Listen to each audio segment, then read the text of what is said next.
the 28th, 1996, knew that Dolan Tata et al. Did not have to give up a day, $40 by Rule 45, Federal Rules of Civil Procedure, and knew that Dolan Tata et al. Did not have to travel $30 Long Island to White Plains equals $70 times 5 people equals $350, and certainly knew the checks should not be returned, and certainly knew the checks should not be deposited in the bank, let alone in the compensation fund, quote, unquote. Franklin reproduces the transcript of this part of the February 28, 1996 conference when Glendora's trial was stayed. Judge Bryant, now as far as these subpoenas are concerned, we will just have to deal with them when the day comes because I don't have enough information really to be able to dispose of it one way or another.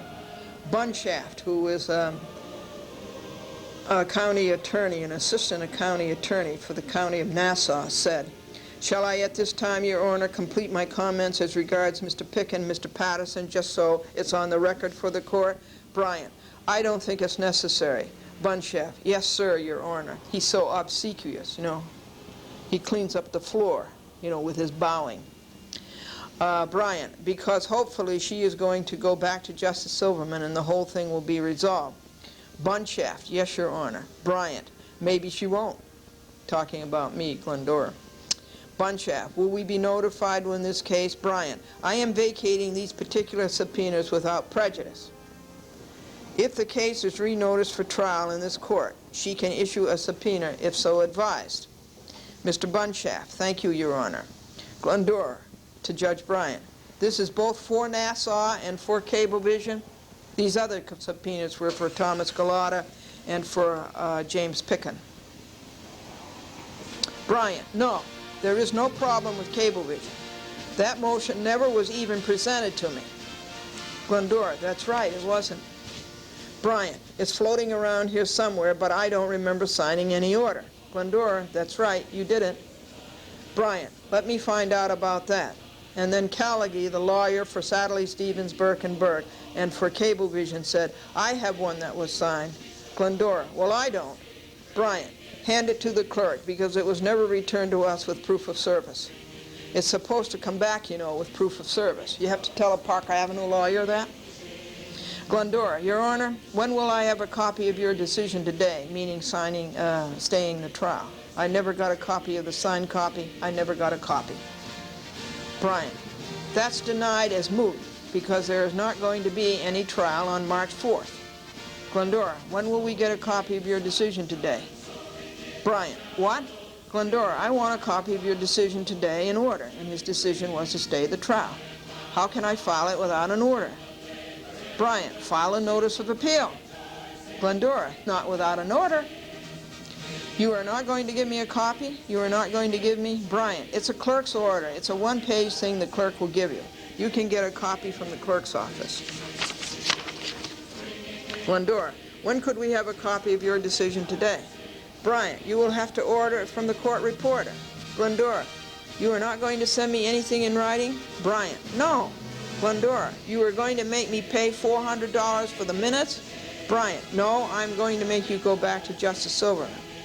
Glendora asks when she will get the clerk order. When, Your Honor? Bryant, today. Glendora, today. Bryant, court will be in recess. Glendora. Thank you, Judge Bryant. And here's his one-page order he was talking about. It's the worst-looking thing. I should think a judge would have a little more pride. Look at this. This is a mess. Look at it. That's his one-page order, and that, parenthetically, has been appealed, is down at the United States Court of Appeals, Second Circuit, waiting for an oral argument, is fully submitted. Appellant's brief, Cablevision's anemic, appellee's brief, and my appellant's reply brief. So we're just waiting for an oral argument on that. And my argument is that Judge Bryant did not exercise judicial-making authority, decision-making authority. Now, Glendora, going back to Judge Dickerson in the Yonkers Small Claims Court, Glendora says, Franklin says, it is more important in this small claims action that the money was taken without appearances or travel than emphasizing the non-issue of whether the subpoenas were quashed. The function of small claims is to get substantial justice quickly.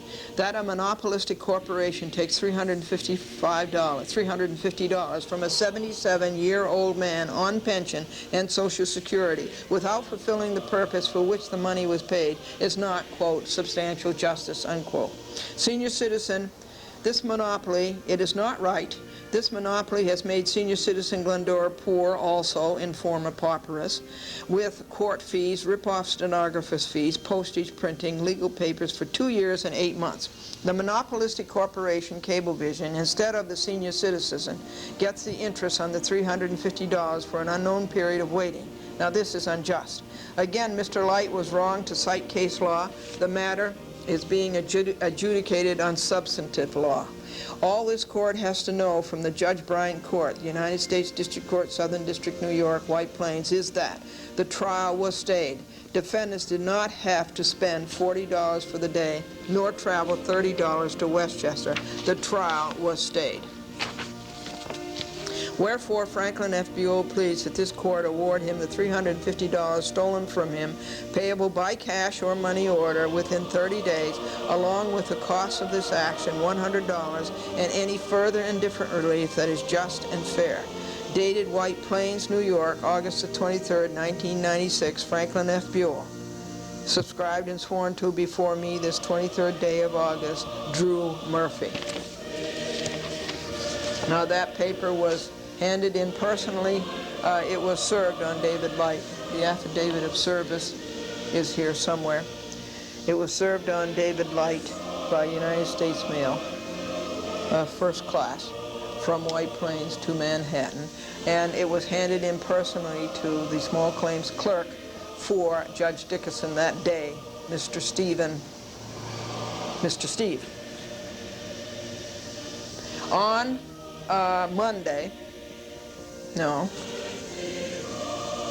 Monday, August the 26th, Mr. Light's letter was received. It said nothing different from what he had said in court, which I've reported to you, and it just included more cases. And that is absolutely wrong. This is small claims court. Substantive law, not statutory law, and not case law.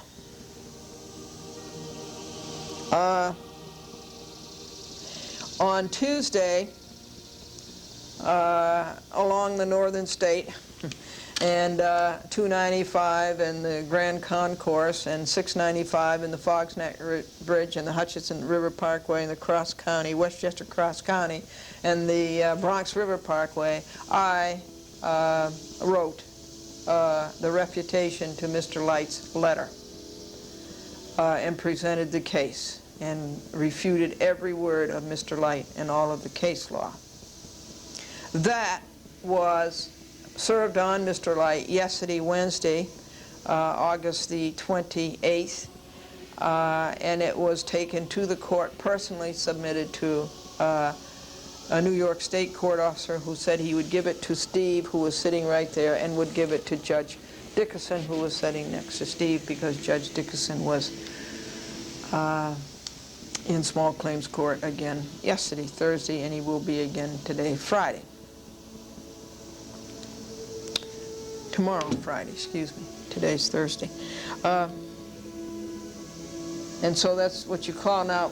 Yonkers Small Claims Court is a lot smarter than a whole lot of other courts. They take the litigants into a side room and they say, what's your case? And then they say to the other side, what are you going to do about it? And then if there's an agreement and a settlement, good. If there isn't, Judge Dickinson says immediately, then we'll go to trial. And he says to Franklin, raise your right hand. Great. Doesn't even go out into the courtroom. Saves all this time. So that's a good way to operate. Whereas we've been in the federal court and the state court for 2 years, 8 months, trying to bring these Cablevision, Dolan, Tata, Quinn, lawbreakers, liars, and cover-uppers to justice. 2 years and 8 months. There is the refutation of David Light's letter. Plaintiff Buell refutes letter of August 23rd, 1997 by David Light, received August 26. This one is very brief. I am not going to read it to you. It's only 12 pages.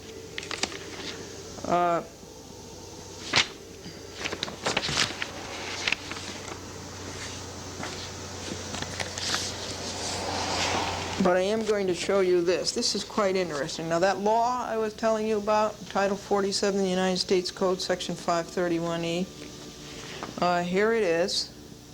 There's the statement of the law. Right here. Can you see that? Okay, that's the statement of the law. And then this is from the United States Code Annotated, which not only states the law, but it gives you cases. Now you see, under this law, there are only 4 cases. In other words, since this was made law in 1984, there have only been 4 cases before the courts on this law, on this statute, federal law. Guess what those 4 cases are? Okay. Let me go back here to the desk and get my glasses, and I'll read them to you. Just 4 cases. Number 1, Glendora versus Kofol, Cablevision Systems, Dolan, Tata, Quinn, et al. Number 2, Glendora versus Cablevision Systems Corporation, Southern District of New York. Number 3, Glendora versus Dolan, Southern District of New York. Number 4 citation, Glendora versus Cablevision Systems Corporation, Southern District of New York. That means in the whole United States, since 1984 to 1996, 12 years, there have only been 4 citations under this law, and they are all Glendora versus Cablevision, Dolan, Tata, Quinn, et al. Now you see, folks, that's what you call breaking. That's what you call making law. What they did is what you call breaking law. But what I did was what you call making law. And I'm a pro se, and I never went to law school, and I never would, and I would never be a lawyer, and I would never be a judge. I cannot think of a worse existence in this whole world than being a lawyer or a judge and selling your soul. I was just standing up for my right as an American for free speech. And I won, and it made law.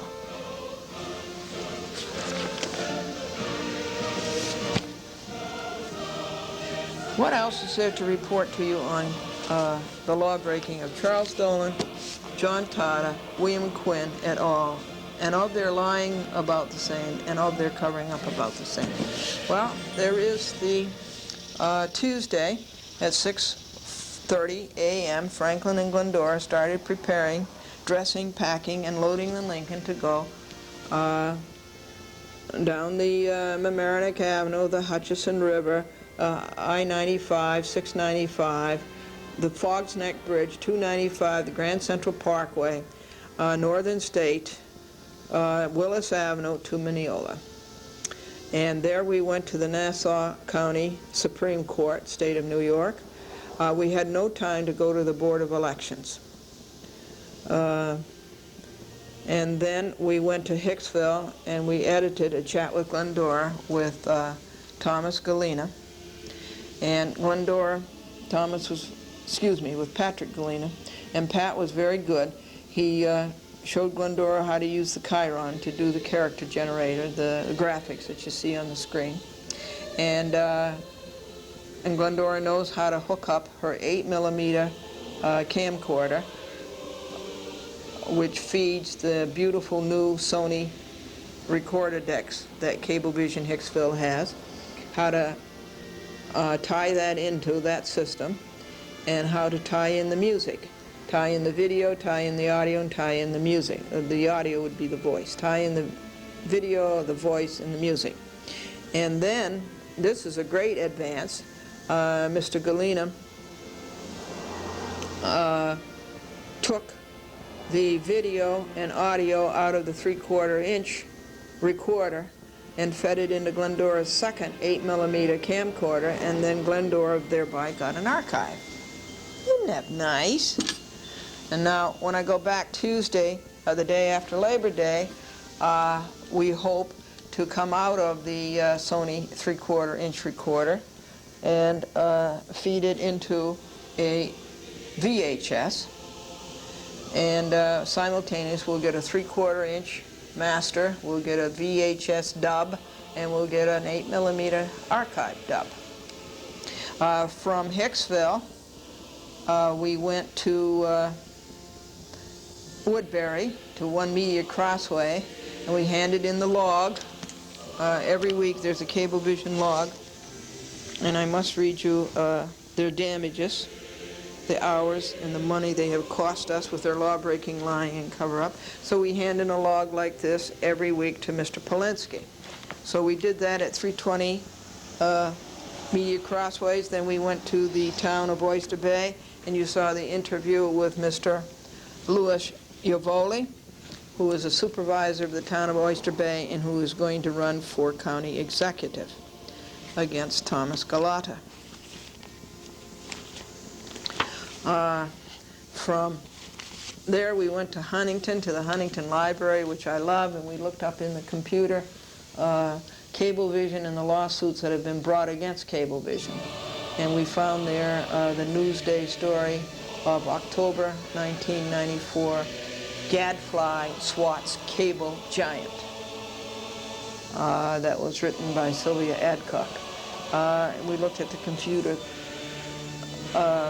and other Newsday stories about Cablevision. We took out a nice book. Last week it was Margaret Thatcher. This week Franklin took out a baseball biography. From there we went and joined the senior citizens in Huntington, and we're looking forward to going to the beach house at Centerport.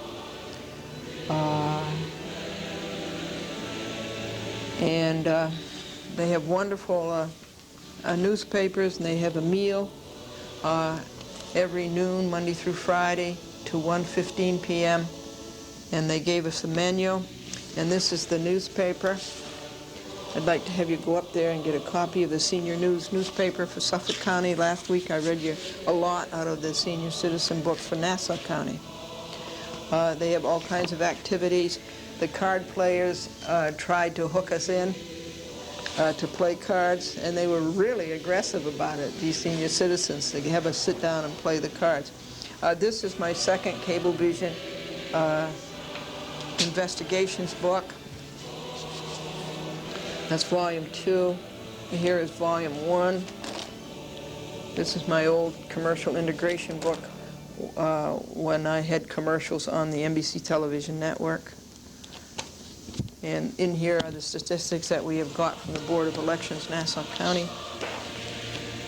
And many people have joined this movement. Richard Einhorn, Phil Goldstein, Elizabeth Chamberlain.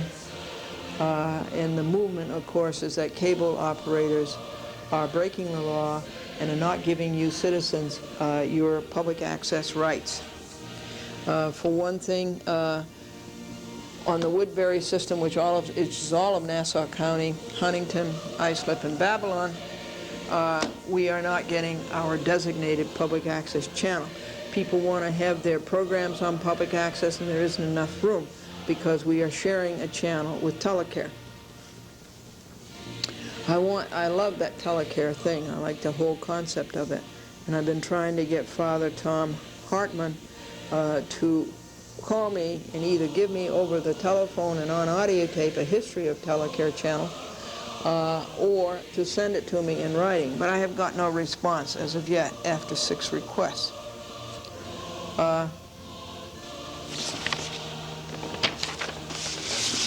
What else is there to report upon? Oh yeah, the stats. Okay, that's over here in a different log, isn't it? Or is it on page 1 for the log of the week of August 26th?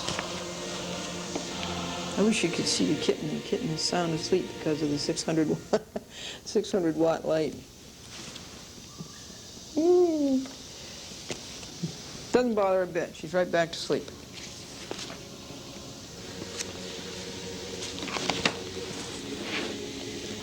Well, folks, I can't find them. So I'll have to do it from, I'll have to build it up for you. We have spent 3,211 3/4 hours on the law breaking of Charles Dolan, Cablevision Systems Corporation, John Tata, William Quinn, et al. Over a period of 2 months, 2 years and 8 months. 2 years and 8 months. Now, if you take 3,211 3/4 hours and you multiply it by $250 an hour, which is what these monopolistic and antitrust lawyers get together and collude and rip off the public for, that comes out to over $800,000 worth of legal work we have done on the Cablevision law-breaking, lying, and covering up. We have spent $6,746.75 on postage, print, rip-off court stenographer fees, and court fees, bringing these people to justice.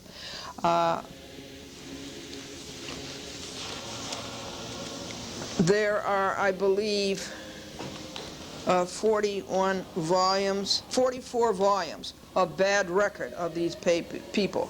There are 13,070 pages of bad record of these people. 4 file drawers full. There have been 278 TV reports, all bad about them, half an hour each on television. And those are the stats. That's what the law-breaking, lying, and covering up of Cablevision has cost us. I want to get in here.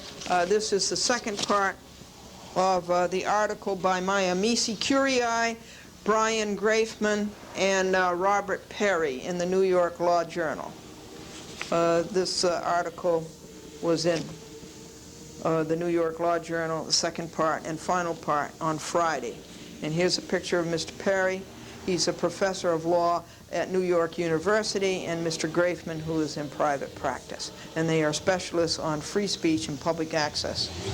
Mr. Perry's been at this for 15 years, and in this article is about the Denver decision by the United States Supreme Court, which is a part of television I really don't want any part of. Its indecency and obscenity. I really don't want any part of that. But it hinges onto me because of free speech. My speech is protected by the Constitution of the United States. Okay, and I sent that to over 6 judges, Perry and Grafman. And I believe that's all there is to report to you, and that's a great relief because now we have time for jokes. And the kitty is doing her ablutions. To answer this question, what do they call a coffee break? What do they call a coffee break at the Lipton Tea Company? Do you know what a judge is? A judge is a person who keeps learning more and more about less and less until he knows everything about nothing. And what is the formula for water? Chemical formula for water. That's right, H2O. You know, what's the formula for an ice cube? H2O squared.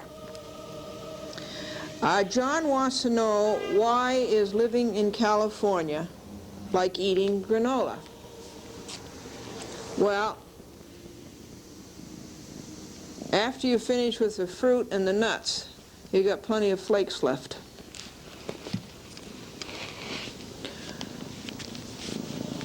Did you ever try to explain counterclockwise to a person who wears a digital watch?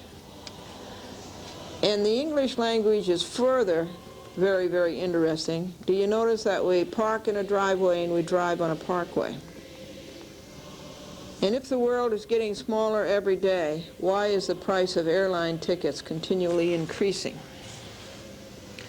A little baby cat wants to say goodbye to you. Say goodbye, honey. Let me take her over close so you can see her. She's adorable.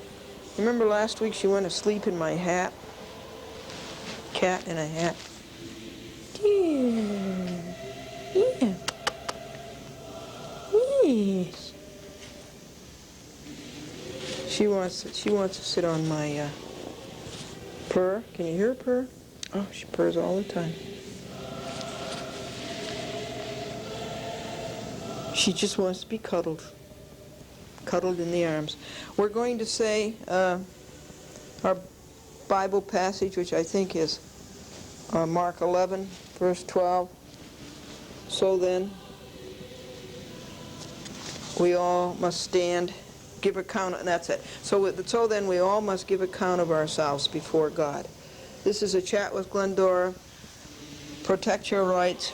There's somebody out there every minute of the day trying to take your money, trying to take your rights. But you stand up for them, and don't you let them get away with it. Also, I'd like to call your attention to the Americans for Legal Reform, and call the number that you see on the screen, because they are fighting bad lawyers. They went out and they demonstrated in this hopog in the courts out there and told the lawyers that they weren't getting away with it, that everybody realizes what the lawyers is doing. And one of them, a member of the Americans for Legal Reform, says that lawyers now have a public image lower than that of a used car salesman. Americans for Legal Reform. That lawyers right now, an issue that we're trying to get through is that lawyers must have open hearings. And when a person makes a grievance against a lawyer, it must go before the public immediately. Immediately it must go before the public, and it mustn't be hidden the way it has been for years. Also, we have the fact where lawyers are 1% of the population, and yet they're making all of the laws and getting all of the advantages for themselves. You don't like lawyers either, Kitty? What's been your experience with lawyers? So goodbye, folks, and keep your courage flaming.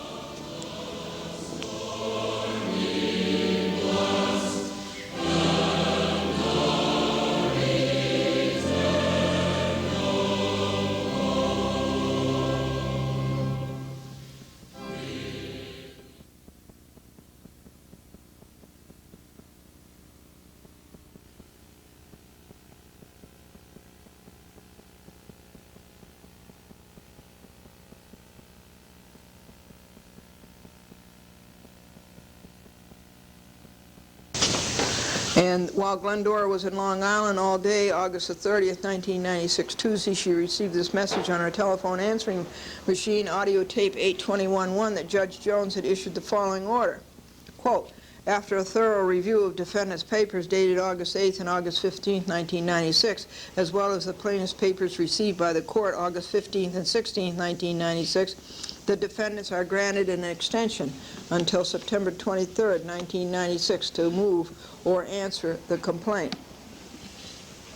The parties are further directed to appear on September 5th, 1996 at 2 p.m. at courtroom 618, 40 Foley Square for initial pretrial conference to discuss discovery and other issues raised by the plaintiff, and to set a further schedule so ordered. Barbara S. Jones. Point 2, says Glendora. Glendora called the courtroom deputy August the 21st, 1996, Wednesday. He read the order to Glendora. Did she handwrite that? Glendora asked the deputy, and the deputy said yes. And Glendora says, oh, well, I like that. Point 3, the clerk. I sent you a copy. Glendora, when? Clerk, I sent it out yesterday. Please note that said copy did not come Wednesday, nor Thursday, nor Friday, nor today, Saturday. Glendora will not delay her response any longer. She answers with the memo, and she answers the memo endorsed order, not seen, only heard. Clerk mentioned that Wild, Cohen, Dax had got a copy. Glendora protested. They are not the attorneys. Clerk, I have to leave that up to the judge. Glendora, did they offer any proof that they were the attorneys? Clerk, I'm just the deputy. It's not my concern. Point 5, after the clerk read the order, he and Glendora discussed the changed telephone numbers for Judge Jones. Glenn, why does history repeat itself? Clerk, why? Glenn, nobody was listening the first time.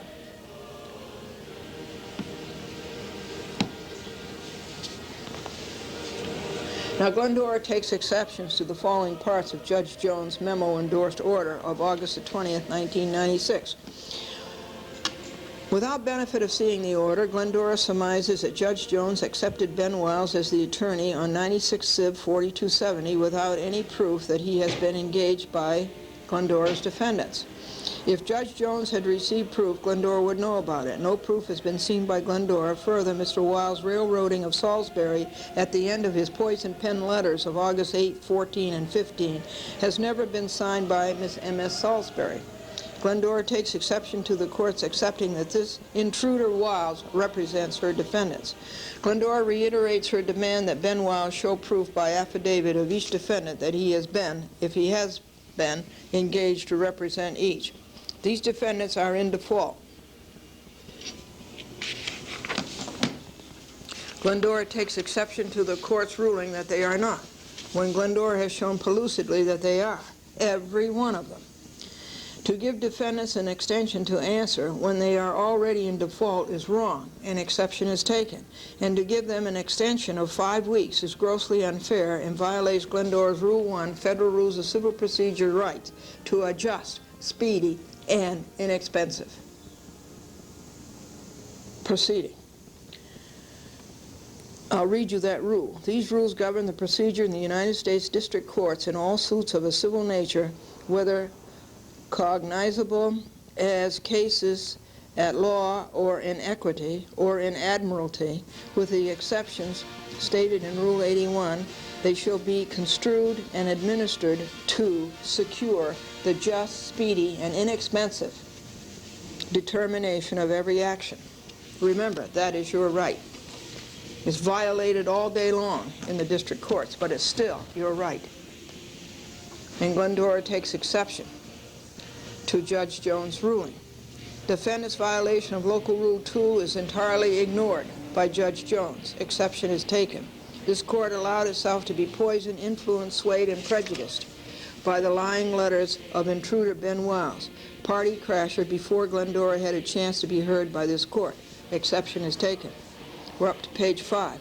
Glendora's application to strike interloper Wiles' improper letters of August 8, 14, 15 was entirely ignored. Exception is taken. Glendora's right to inspect as per Rule 45, as per Rule 34, was ignored. Exception is taken. Glendora's right to depositions has been ignored. Exception is taken. Defendant's failure to file a Rule 9 statement up front in case the court is a shareholder has been ignored, and plaintiff takes exception to same. The court does not address Ben Wiles even if he is not the counsel of record, sending a letter express mail to the court, but by snail mail to Glendora. Exception is taken. Point 18, page 6. Glendora cannot be in court Thursday at 2 p.m. September 5th. She has to edit her TV program on Thursdays and Tuesdays. Editing time lost cannot be retrieved. Could the court please reschedule? Point 19. On the next few pages are annotations on defendants as they are listed in the Telecommunications Incorporated annual report just out last month. Also, the court will see Rule 9 information. Most importantly, the court will see the list of the company's lawyers. Baker and Botts is there. Ben Wiles, Cohen, Dox, and Koenig are not. And here they are.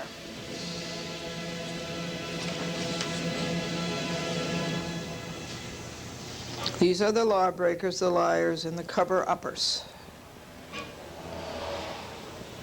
Oh, and there's a female. They actually have a female. Okay, that was page 7. Here is page 8. Monopoly, vertical, and horizontal.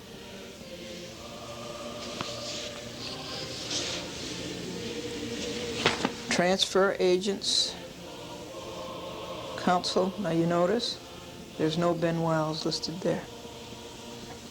Kern is in their lawyer's firm, and they paid $1.9 million to that lawyer's firm, but he is a defendant. Here's shareholder inquiries. And that's page 9, and here is page 10. And it says very clearly that this court ignores entirely that Ben Wiles does not declare under penalty of perjury, nor does he declare to be fully familiar with the facts and circumstances, and Glendora's case cannot be dismissed. And here's the citation on that. That's in all of the federal reporter books. That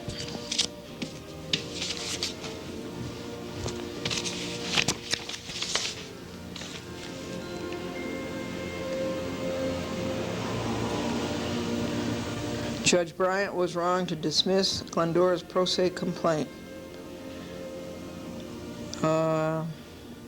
Like many pro se complaints, Glendora's cannot be dismissed in view of the well-settled rule, particularly applicable in pro se civil rights actions, that a complaint should not be dismissed unless it appears beyond doubt that the plaintiff can prove no set of facts in support of her claim, which would entitle her to relief.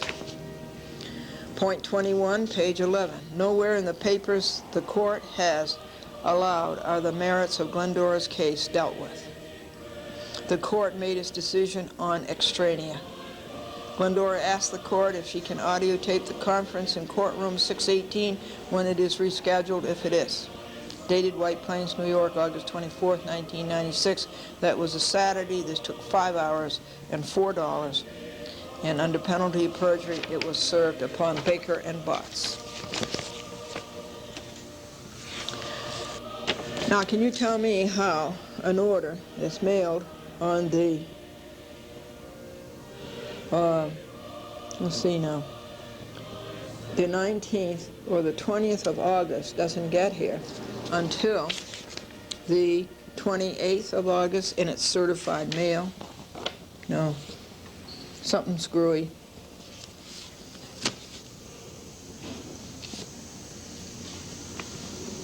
And TCI can make room for Fox News, but they can't make room for public access.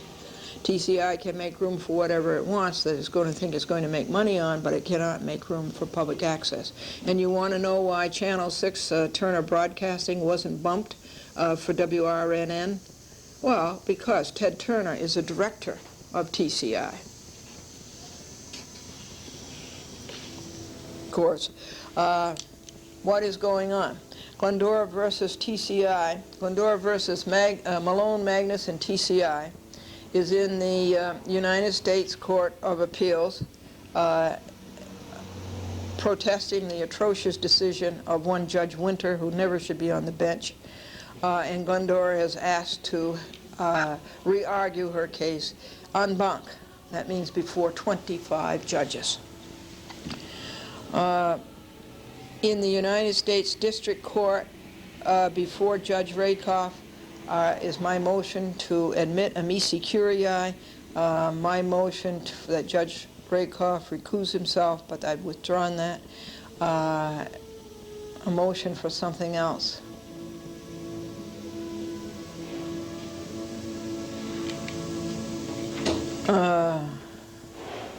I guess that the desperate defendants who have no defense, they want to discredit me and discredit my informer pauperis status. Where else is it? Now, in the United States Supreme Court, I am opposing the refusal of the United States Court of Appeals to grant me a preliminary injunction. Also before Judge Rakoff is an attempt to dismiss my case. I just told you that my case can't be dismissed. And then we have the action in front of Barbara Jones that you just heard. Fox is on vacation. I hope he never comes back. I'm going to tell you some jokes now. Retirement party. The boss said, "We have created this special gold watch to serve as a reminder of your many years with the company.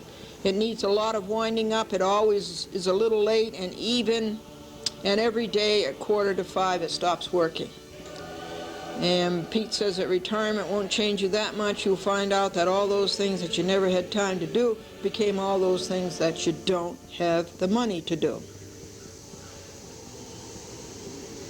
The problem with being retired is that you never know what day it is, where you're supposed to be, or that you're equipped, or what you're supposed to be doing.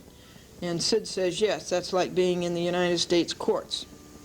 And about Arthur, they said, although he's leaving us, we'll all feel a little richer. That's because he won't be borrowing money from us the day after every payday. Folks, I have a few announcements for you.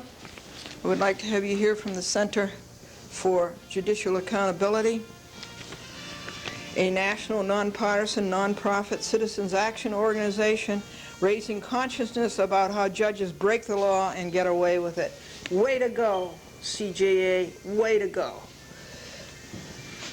Their address is Box 69, Gedney Station, White Plains, New York, 10605. Yes, count me in as a member. Oh, that light glares instead of enlightens.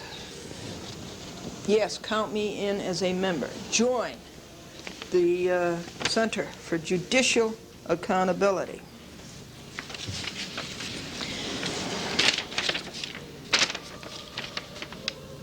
Judicial accountability. Why shouldn't judges, like everyone else in a democracy, be responsible for their incompetence? Be responsible for their incompetence and deliberate misdeeds. Why should judges be allowed to run their courtrooms as their own private fiefdoms? Fiefdoms. Free to abuse litigants and lawyers who come before them. We are building a national organization focused on the problem of bad judges. Judges who are incompetent, abusive, and dishonest. By dishonesty, we mean judges who knowingly disregard clear and controlling law, and who write decisions which fabricate or deliberately omit critical facts. Way to go. Center for Judicial Accountability. Next week, I will read you more. I don't think the Yonkers City Court should have a rude clerk come to the window and abuse the public. And that rude clerk that we found to be very rude is Ruben Maramus. He was inept, he was a smart aleck, he was nasty, he was unfit, and he was out of character, and he was downright ugly. That is our feeling about him. Now, and we love Clerk Richard at the Yonkers City Court. Now, Vincent Viviano, 47 Georgia Street, blank, blank, New York. It just did not come through on the telephone recorder.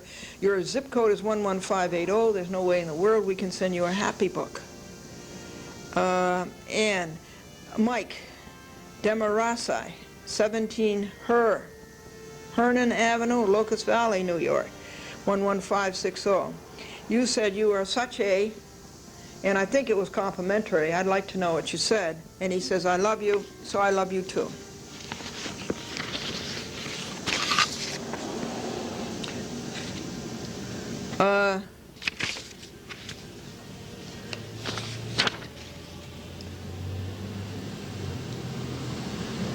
I want to read to you about the, I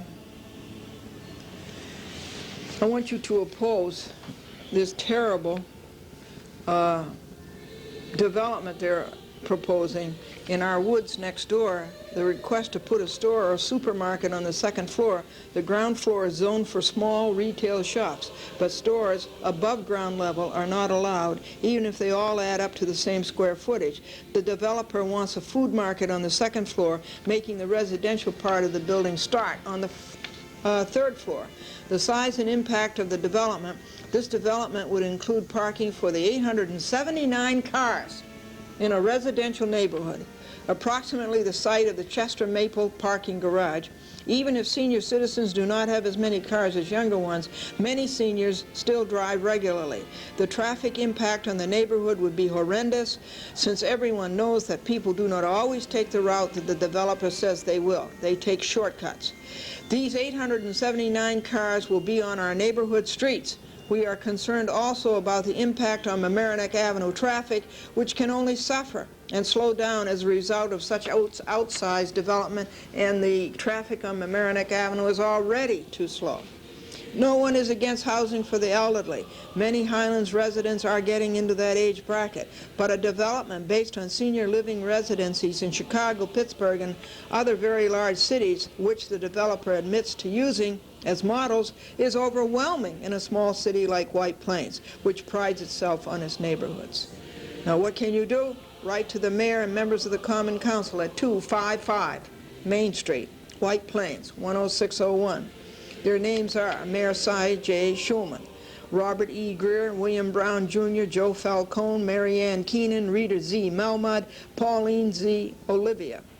Tell them how you feel. Tell them you are opposed to the urbanization of the Highlands.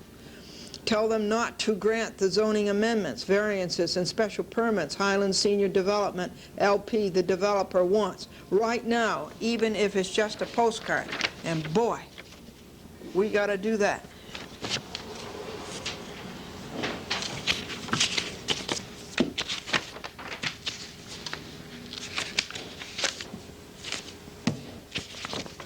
Okay.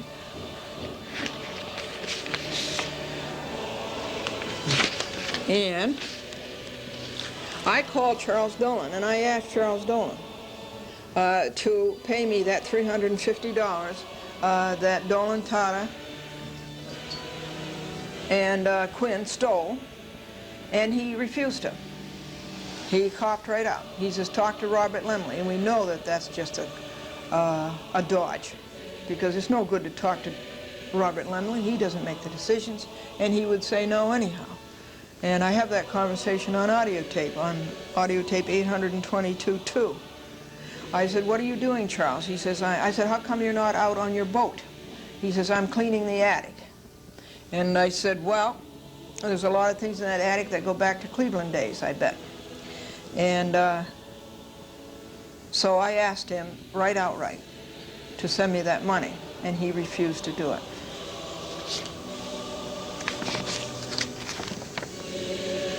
Here's a little bit of information about Telecare and Father Tom Hartman.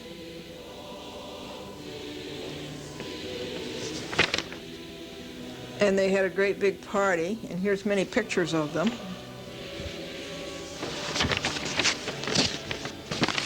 And I think he's very handsome, don't you? That's a drawing of him.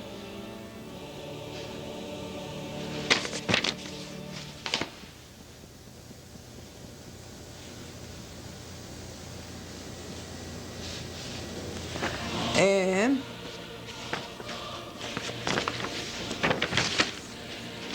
what other announcements do we have? If you have announcements, you send them to me. This is a great story that has been brought to light, and this is an article from the New York Times, and this is about a Harvard Law School graduate and a supervisor of the town of Irvine, Orange County, California, and he decided to run for president because he wanted the Democratic Party to pay attention to the plight of our country's cities. And he rose to speak as a candidate in the Bronx when Clinton was there, and Brown, Jerry Brown, and he was arrested. He was handcuffed. He was put in a police car or wagon and detained for 2 hours. He was arrested for disorderly conduct. And it was all a lie. So he sued everybody who did that. And the Bronx District Attorney's Office filed a notice of appeal and then failed to complete the process within the time allowed, and then got the court's permission many months after the deadline to file a late brief. That's crooked. And you know what? That would be I would think that would be the Appellate Division, First Department.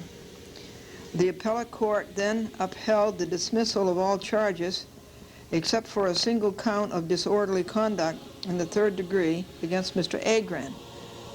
Now I got to tell you Mr. Agran's first name. Larry. Asked why the district attorney's office had pursued the case so hard and so long, even after the charges were dismissed. The judge had dismissed all charges. Stephen R. Reed, a spokesman for the office, responded last week with this statement. We went forward with the case against Larry Agran as vigorously as we prosecute any other case involving ordinary citizens accused of wrongdoing. We do not dismiss charges simply because the accused is a political figure. What's more, our system would be rendered ineffective if filing motion after motion was all that it took to get a district attorney to drop charges. Well, nobody could be worse than the district attorney's office, let me tell you. No one in the office would discuss the case in detail, Mr. Reed said, but he said it was not uncommon for the district attorney to appeal a judge's dismissal of charges. Now, Mr. Agran's lawyers are pursuing the federal suit that he and Mr. Goldstein filed last week against the city, several police and security officers, and Lehman College, which is part of the City University of New York. The lawsuit argues that the two men were wrongly arrested and maliciously prosecuted, and that Mr. Agran was thus denied his right to speak freely, conduct a campaign for public office, and to be part of the electoral process. A lawyer for the college and its president have agreed that they do not belong in the case because they were not personally involved in the arrest and because the college had the right to organize the event as it chose. This is a great lawsuit. Good for you, Mr. Agran. And boo on you, the people who arrested him. This is a Golden Link. That was a kitty cat who was sleeping on it.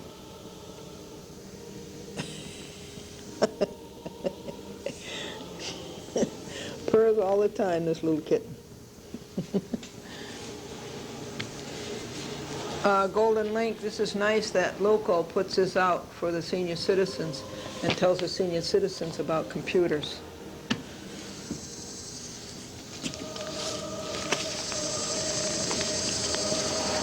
This is an announcement of the Seventh-day Adventist Church, the old Westbury Church.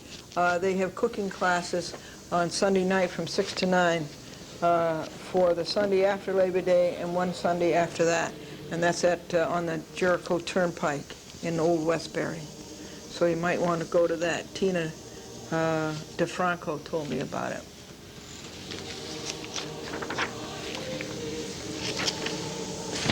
This is from the Board of Elections. It's time to get ready to vote again. I want to make sure that you tenants join tenants and neighbors. Hello, Katie. Come on, Katie. Don't be afraid of the kitten. Join tenants and neighbors because they are fighting for your tenants' rights as greedy millionaire landlords are depriving you of your tenants' rights. They're in Manhattan. Tenants and Neighbors Association, New York State.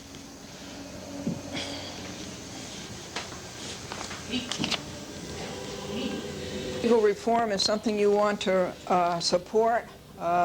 We are working to abolish self-regulation of lawyers and make all disciplinary hearings of lawyers public the way everybody else's are. Establish consumer protection against lawyers. Before hiring a lawyer, you want to know his history of his complaints against him and or past or pending disciplinary action. Well, it's not available. So we got to stop that. Grievances against lawyers to be reviewed by a non-bar member panel. Make client complaints against lawyers public knowledge. And require attorneys to provide clients with written contracts that include full disclosure of fees and how they are charged, an estimate of costs and the time required, and descriptions of other risks in regard to pursuing the case. Hold judges responsible for their behavior to litigants.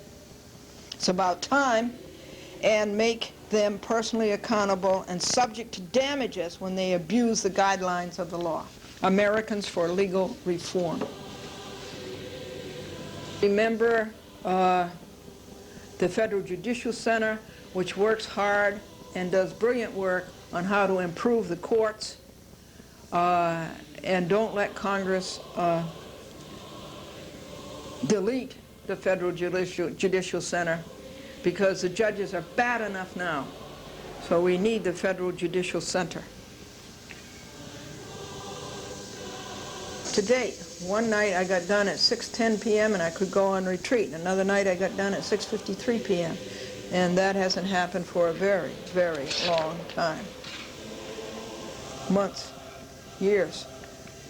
The Yonkers Parking Authority is outrageous. They have a machine there that rips you off, and then you call up and complain to get your money back, and the people are no good. They don't give you back your money. Franklin went to a meeting of the planning board in White Plains to protest this monstrosity that is proposed next door in the woods. And it's so nice and cool in the woods. I go out and sit there. We're talking to Boston, Cablevision of Boston, about putting on our public access programs there. They have a third party. The cable company doesn't administer public access. It's the way it should be. A third-party non-profit organization does, the way we have with Manhattan Neighborhood Network. And as far as Queens Public Television goes, there's nothing so simple they can't make it difficult. They make public access so burdensome that they really rob you of your free speech. Folks, do you know the difference between a Xerox machine and the flu? A Xerox machine makes facsimiles, and the flu makes sick families. Peter was strolling along the beach, and he picked up a seashell. He put it to his ear, and a voice said, "Why aren't you working, you bum?" And it was his mother-in-law. And Gerald was bragging that he just came back from a half-year cruise. And his mother-in-law said yes. They sent him up the river for 6 months. We're going to close with a Bible passage, Romans 14, verse 12. So then, every one of us shall give account of himself to God.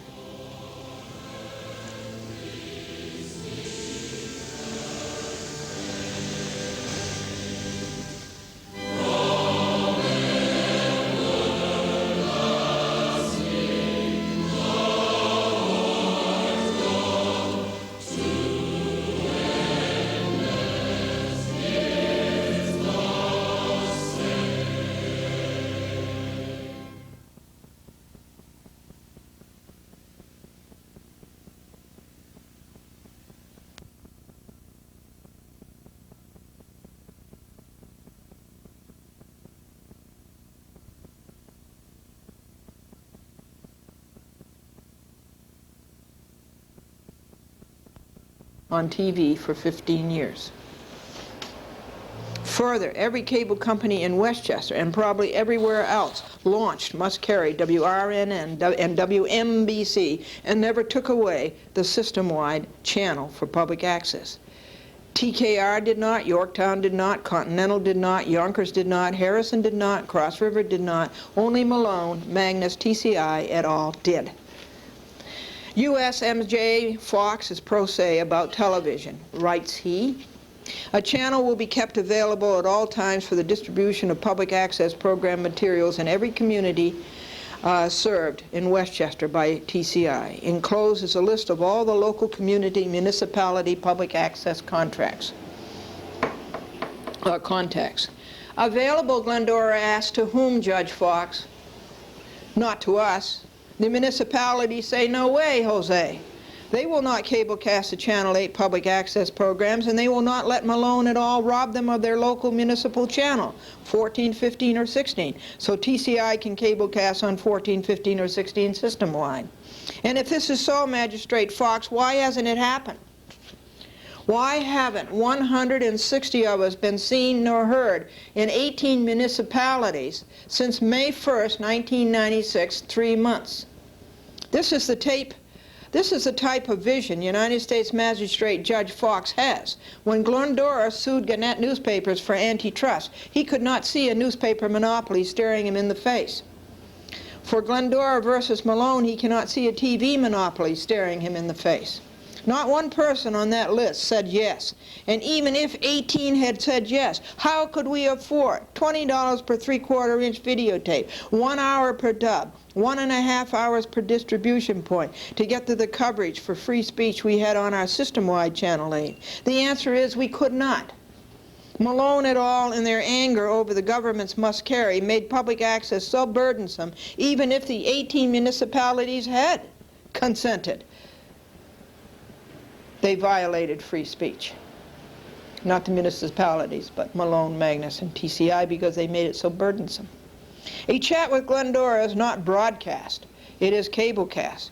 United States Magistrate Judge Fox is pro se about television. J. Rakoff can surely see, I'm up to refuting Judge Fox's page 2, that Malone et al. Never picked on one of their revenue channels, that is Channel 10, or HBO, or HSN, or Showtime. No, they picked on the channel that cost them money, Channel 8, public access, and got rid of that. Why couldn't they have put Must Carry on Channel 6 where Turner is, WTBS? Why? Because Turner is a director on Malone's board of directors. If they had no room because of Must Carry, how come a month after robbing us of our Channel 8, they added 2 new networks, Sci-Fi and History? They took country music and nostalgia off. Did they put public access in its place? No, they put Sci-Fi and History. United States Magistrate Judge does not address any of these points. His report and recommendation are wrong. And guess how I spelled recommendation? W-R-E-C-K-O-M-M-E-N-D-A-T-I-O-N. Further, Malone lied about WRN was going on 8. No. What went on 8? Endless rewind commercials. 4. Pay-per-view and Playboy. And these same commercials are on 6 other channels. So is it reasonable for Magistrate Fox to overlook what really happened? Glendora states that USMJ Fox listing of her claims is almost correct. Almost, he has them correct.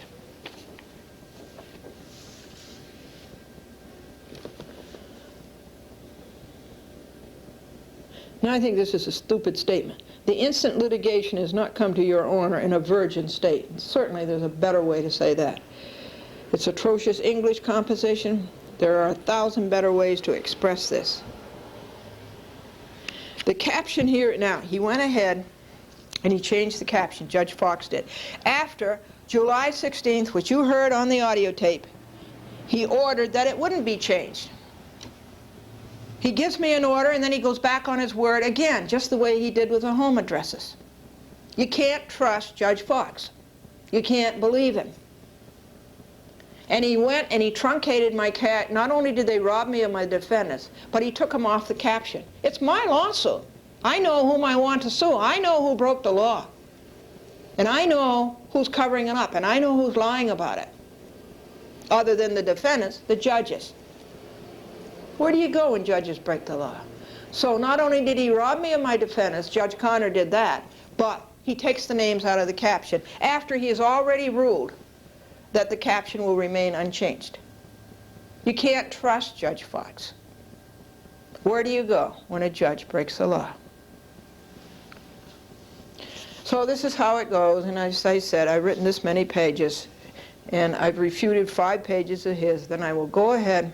And how long did that take? 11 hours of my life. 11 hours. And of Franklin's too. And so tomorrow, Friday, if nothing else terrible happens, I will try to refute the up to page 10, Sunday up to page 15, Monday up to page 20. And then I have some things of my own, some points of my own that I want to add. And you want to know how big that is? That's all of these. These are all jot thoughts. It's awful hard to show you, fan these papers and have you see them. Oh yeah, there you are. That's big and thick. And then what is this? Okay, some more things to talk about. And this is the copied pages that I cut out and paste up. And then I'm going to send him the material that was in the appellant's brief for preliminary injunction. And I can't find the appellant's appendix. And I can't find, I got the appellant's exhibits and then the appellant's reply brief. All that information he must have before him, meaning he, Judge Rakoff.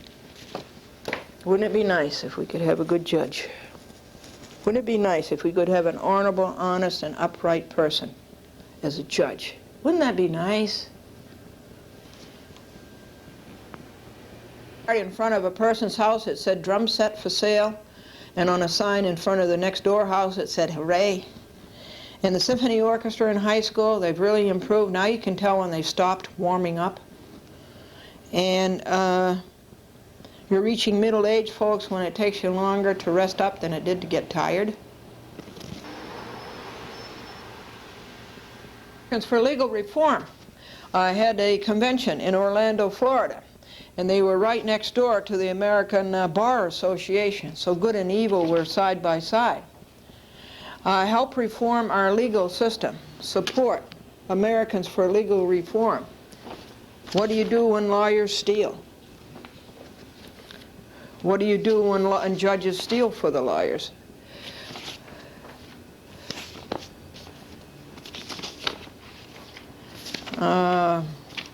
No leaf blowers in White Plains. If you see a leaf blower in White Plains, you go up to the person operating it and you read him the law. No leaf blowers in White Plains.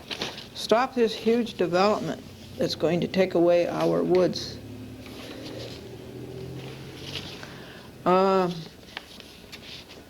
Tenants and neighbors. Join the New York State Tenants and Neighbor Coalition and fight the landlords with their $1 million lobby from taking away your tenants' rights. We're losing our tenants' right. And this court must have a label on it. You cannot use this court. Dangerous to your health. Warning. This is the Appellate Division, 2nd Department, Supreme Court of the State of New York. Do not use these justices. They are dangerous to your health.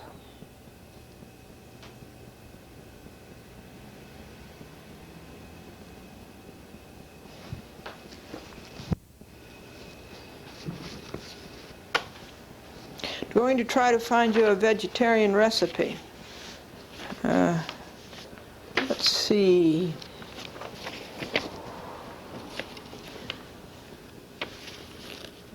Toasty oat cakes. No, I told you about that one. Whole grain waffles. Whole wheat pizza. Cashew gravy. 2 cups of hot water, 1/2 cups of raw cashew pieces, and 2 teaspoons of soy sauce. Whiz all ingredients in a blender and completely smooth. Lentil curry. 1 pound of lentils, about 4 cups cooked. 1 16-ounce can of salt-free tomato sauce, and 3 cups of fresh tomatoes, diced. 1/4 teaspoon of curry powder, 1/4 teaspoon of turmeric, and 1/3 teaspoon of cumin, and 1 large clove garlic, minced. Cook lentils until well done in sufficient water, 4 cups or more. Add tomato sauce and seasonings and simmer to blend flavors. Serve over brown rice with traditional accompaniments, toasted nuts, almonds, blonde raisins, unsweetened coconut, salt-free relish. A lemon slice squeezed over each serving brings out the flavor and cuts down to the desire for more salt. Oh, that's good to know, huh?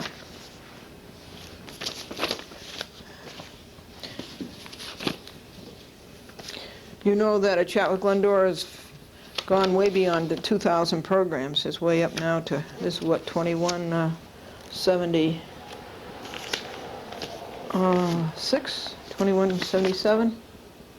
Send your telephone number with the Glendora Happy Book. The Glendora Happy Book may be just about over. because we're down to our last few paperbacks, maybe 3 or 4 of them, and the rest are very expensive plastic backs, and costs a lot to mail them.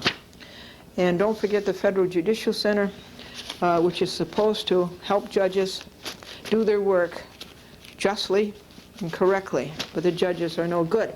They don't pay any attention. And this is a chat with Glendora, and we have our favorite Bible passage, all of these bad judges and all of these crooked lawyers. So then every one of us shall give account of himself to God. There's no question about that. Romans 14, verse 12. And I guess we'll find you 3 more jokes, and that will be the end of trying to help you protect your rights against 1, lawbreakers, 2, lawyers, 3, judges. A midget fortune teller escaped from jail, and the headline in the newspaper was small, medium, at large. And you have to face it, folks, there's only one thing that money can't buy, that's poverty. You need credit cards for that. And the father said to his son, learn from the mistakes of others. You don't have time to make them all yourself. Take care, everybody. Keep your courage flaming. Fight these people taking away your rights. Don't you let them get away with it. Take care. Go to black.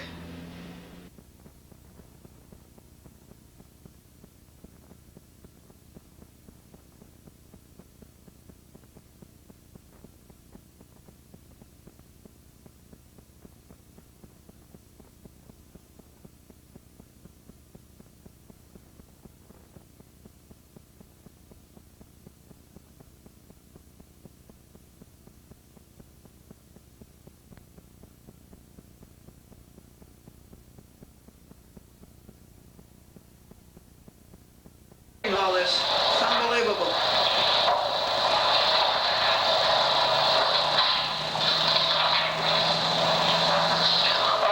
what about more discovery?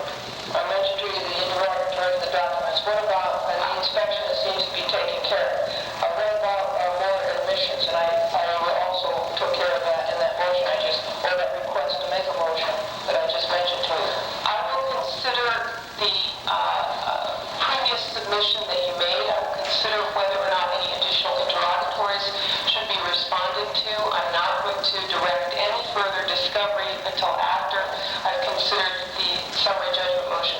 If I can't decide the summary judgment motion without additional discovery to proceed, I'll make that direction and remove this day of discovery. But except for those matters that you've already asked for, I'm going to stay discovery until I've considered the summary judgment motion. What else? What if you all of a sudden stay discovery without even having it, without my being able to oppose that? The ordinary course where a summary judgment motion is pending, I think he has to make a motion to stay discovery. I can make a ruling without anyone making a motion. I'm staying discovery except for those matters that you've already requested, which I will reconsider. I want to depose Amos Hofstadter. I want to depose my defendants. And I want to do this by telephone from my office. I want to depose every defendant. I think I have questions to ask. I believe when I directed that Ms. Rainey and yourself should be deposed, I made it clear that I was going to consider whether or not the remaining depositions should wait until completion of consideration of a summary judgment motion. If I didn't make it clear, that was certainly my intention, and that's my ruling now. But you didn't have any discussion on it. I'm very much opposed to that. I want to go on with the discovery, and I want to depose these. I understand you're opposed. I assumed from the beginning you'd be opposed to that. That's my ruling. But that's not in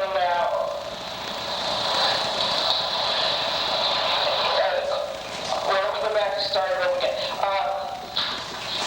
That was the thing that I was looking forward to from the April 15th conference, and I waited 1 month and a half for this conference. 1 month and a half. Because I want to do depositions. And I come here and you don't even give me any chance to discover. I'm not going to put the parties to the expense of depositions, which, as you know, are very expensive, if in fact those are not appropriate parties to be deposed. It's not the appropriate use of either the litigants or the court's resources. resources. That's one of my responsibilities in supervising this case. What next? What next is that it's not expensive if you allow me to audio tape it. And that's what the pro se manual says, that I have the right to audio tape it. And it's not expensive if it's done over the phone. We just did 6 TCI depositions over the phone. Judge Fox thought it was a great idea. There aren't any depositions that are going to take place until after I consider the summary judgment motion. That's not fair. And I take exception to your rule. You're entitled to take exception. What next? I don't think you handled that well at all. These defendants are in violation of Article 28, Section 826, Rule 6-month limits for discontinuance of service. I've brought this up to you before, and you've ignored it repeatedly, maybe 5 times. Absolutely not. Every single allegation that you've made, I consider, but there's nothing I can do about it. That's an issue that's ultimately a concern of the jury and the trial judge in an ultimate disposition of this case. The ultimate disposition of this matter is not before me. I don't have the power to issue injunctions. That's not my role here. What's next? I didn't ask you about issuing an injunction.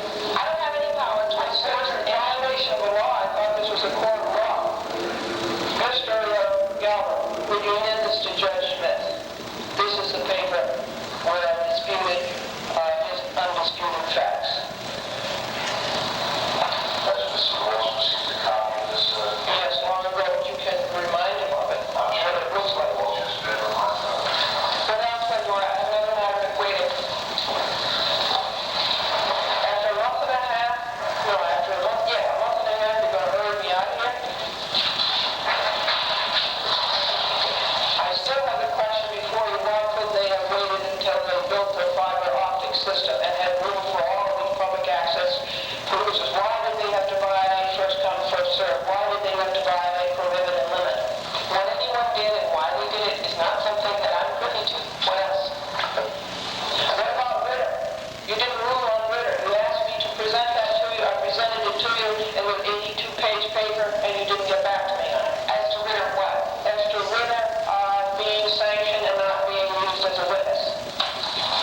My recollection is that I had suggested that I would preclude Mr. Ritter from being permitted to testify at trial if you made such an application, and if that's included in that extensive application, I'll review it again. And then, is that your request? Yes. And I said I don't know all that. In a month and a half, Ritter will be precluded from testifying on defendant's behalf at trial. What else? All the time that you waste here, you are showing other cable operators that they don't have to be scared of the courts at all, and they don't have to carry out the law. Look what happened with Glendora versus Hofstad. Nothing's happened to a cable operator. And while in the middle of this, another cable operator did go ahead and break all of these laws, and that's TCI, the largest cable operator in the United States. They have nothing to fear from the courts. So what else?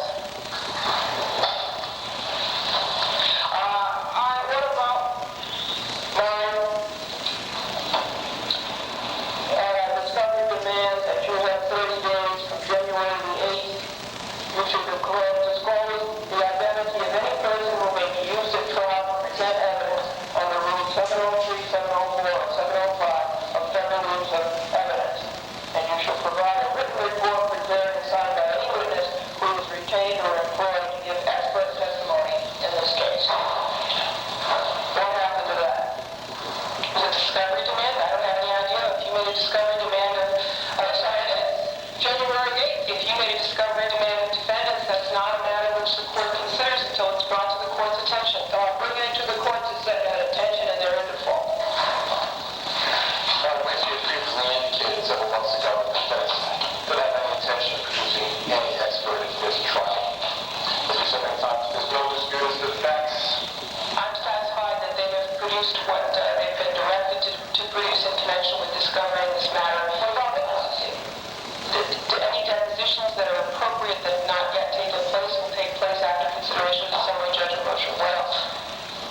Are you worrying me, Judge Smith, after a month and a half of silence? I'm asking you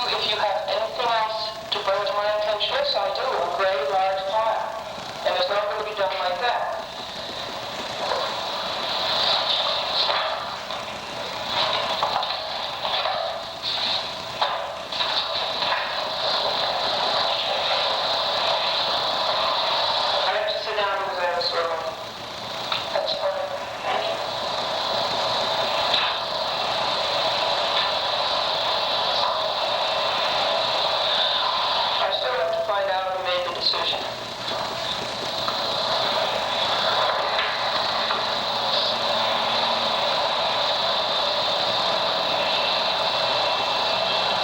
What about the class action part of my, that's not before me, that's before Judge Parker. I don't have jurisdiction to determine class action. What else?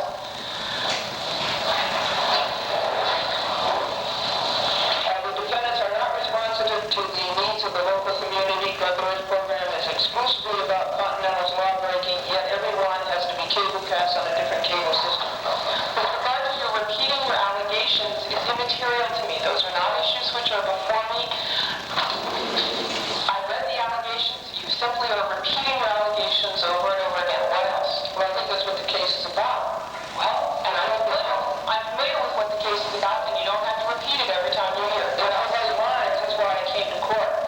Well, unfortunately, I have other business that has to be conducted, and so I'm not interested in hearing things that I've heard repeatedly before and I've read repeatedly before. What else? Well, I'm interested in saying it until I get a response. You're not going to get a response from this court, and if you persist, then I will have you removed. Great.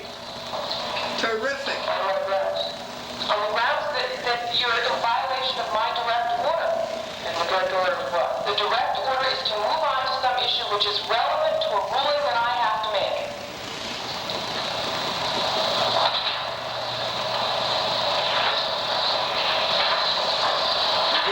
I gave her plenty of those and she ignored them. In court and on paper.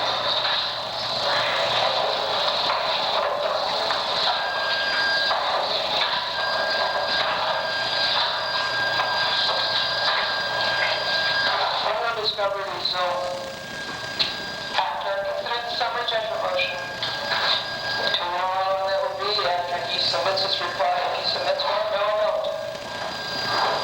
So presupposes the defense application is granted, right? That's Galvin's tape recorder screaming.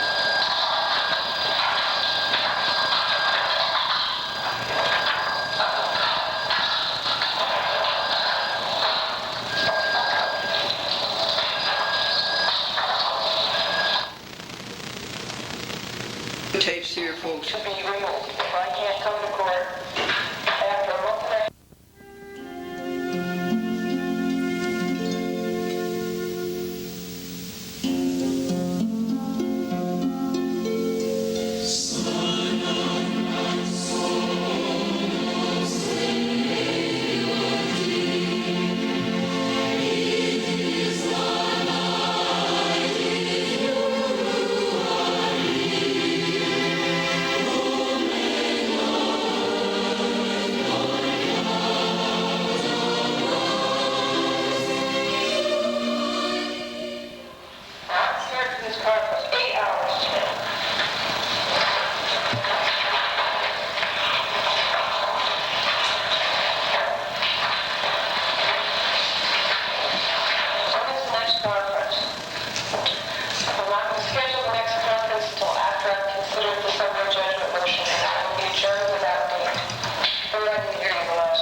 When are you going to get back to me then on my motion?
Smart aleck. These things are scheduled at the appropriate time, and now is not the appropriate time. What else?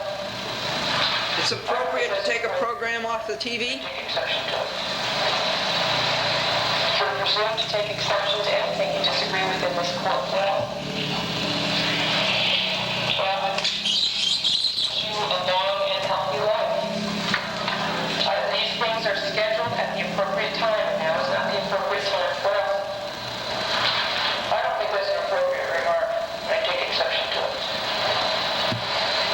You're presumed to take exception to anything you disagree with in this court. What else? Well, I think it's a bad job. Anything further? No. Nothing further, Mr. Walsh? No, Your Honor, thank you. Thank you. The matter will be adjourned without a date.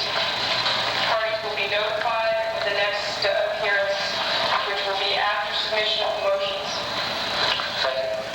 Your Honor, the next matter on our calendar is the matter of Fellow versus Neiman Marcus. Appropriate, right? No, it's not appropriate to take a person's program off the TV, is it? But who's doing anything about that? Who's doing anything about paying attention to the gravamen of this case? It's first come, first served. Prohibit and limit. Improper editorial control. Freedom of speech.